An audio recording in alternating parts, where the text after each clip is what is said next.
रहमतुल्लाहि व बरकातुहू मिल्लत इस्लामिया तमाम उम्मती को अबू फैसल की तरफ से सलाम अर्ज़ है। घर में बैठी पर्दा नशीन इज़्ज़तदार मार वालों को अबू फैसल की तरफ से सलाम अर्ज़ है।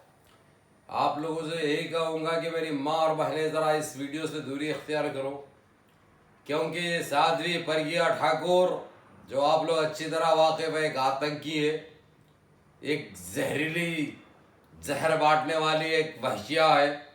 तो उस वहशिया को जो भाजपा की जो एमपी है, जो भाजपा बीजेपी की एमपी है, उस वहशिया ने फिर एक नजीज हरकत कर दी। हरकत ये कर दी, आप लोगों को मैं बता दूं, खैर आप लोग भूल गए होंगे उसको, क्योंकि मैं खुद तकरीबन 2 साल पहले दिया था। ये फाहिशा है, देखो आप लोग अच्छी तरह, आप लोगों को मैं दिखाऊंगा 1 सेकंड। तो आज मैं उसको दूंगा, इसीलिए आप लोग बराए मेहरबानी बराए करम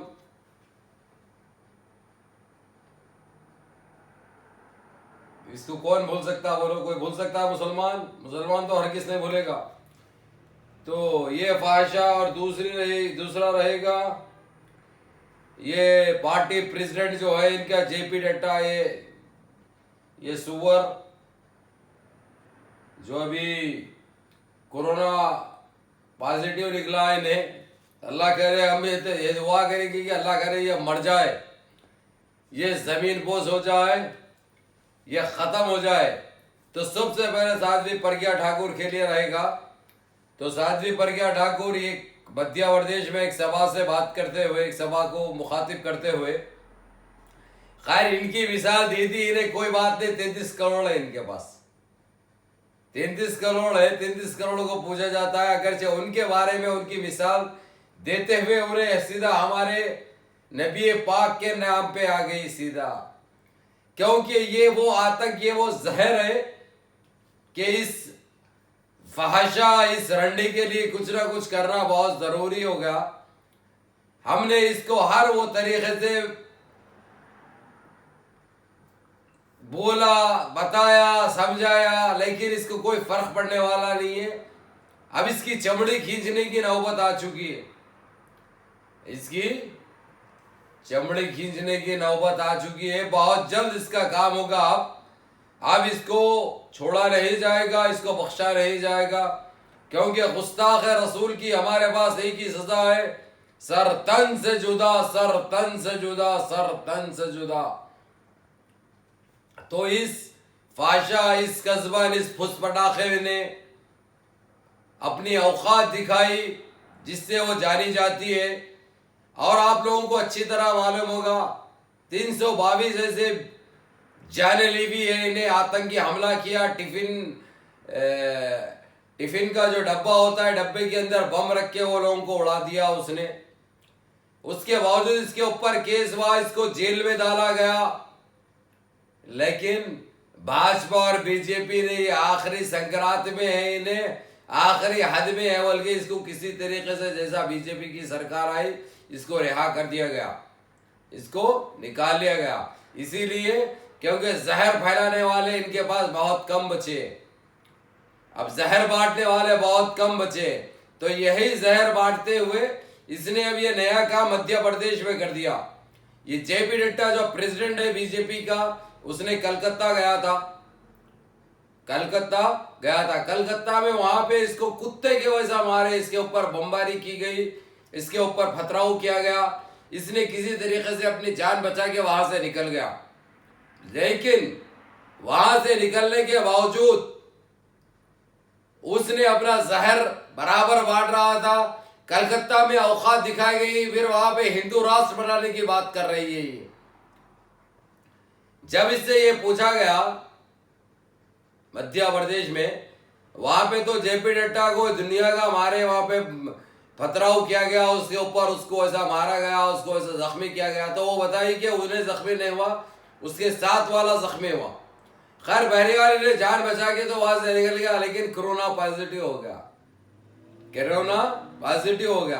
अब मरने से पहले ये लोग अपने इस अंदाज में आ चुके हैं, अपने इस भ्रम में आ चुके हैं कि मरते भी है ये लोग, तो मरने के लिए कुछ नाम दिया जाए इनको, मरने के लिए कुछ नाम दिया जाए, जो नाम ये लोग खुद रखने की कोशिश कर रहे हैं, लेकिन इससे हमको फर्क नहीं पड़ेगा, हमको इससे कोई फर्क नहीं पड़ेगा।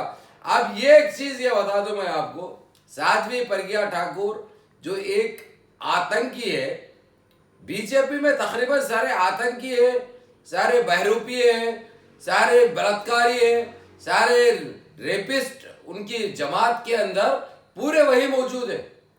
जमात कहना जमात की तौहीन है। वो पार्टी के अंदर, वो पार्टी को जिताया जाता है, जिताया क्या जाता है, जीतने लगाया जाता है ईवीएम के जरिए। ईवीएम में पहले ही पूरा बंदोबस्त कर दिया जाता है कि अगरचे तुम कांग्रेस को भी दबा रहे तो उठा के बीजेपी को 5 वोट पड़ते हैं। ईवीएम में यह सेटिंग लाख हो चुकी है, इसीलिए ईवीएम का बाइकआउट चल रहा है। जो 10 लाख लोग जो हमको जो भेजे हैं उस पर काम चल रहा है, ये बहुत जल्द कुफ्र करदार तक पहुंचाया जाएगा।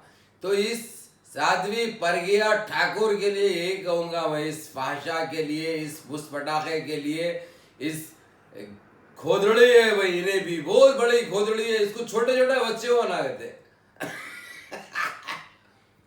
बच्चों की उम्र 12 से ज्यादा न रहना, 12 से कम ही रहना, 10 से थोड़ा ज्यादा, 12 से थोड़ा कम, ये बच्चों को लेती है इन्हें।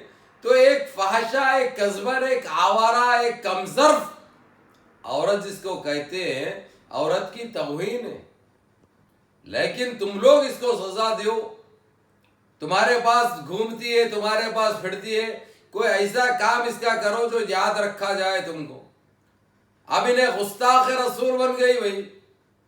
खैर पहले भी थी ये, लेकिन बहुत दिनों से इसके फराख में और इसकी तलाश में है, लेकिन अब खुल के ये काम कर रही है। खुल के मध्य प्रदेश में भी इलेक्शन होने जा रहा है, तो उस इलेक्शन में, उस सभा में ऐसे गंदी, ऐसे विचार रखने वाली, ऐसी कस्बन, ऐसी वाहिया औरत, ऐसी कमजोर औरत, ऐसी नीच औरत, ऐसी बज्जात औरत, ऐसी आतंकी औरत ने इस सभा में हिस्सा लिया। इनके पास है किसी तरीके से देशवासी को तोड़ा जाए, देशवासी को मुंतशर किया जाए, देशवासी को बर्बाद किया जाए।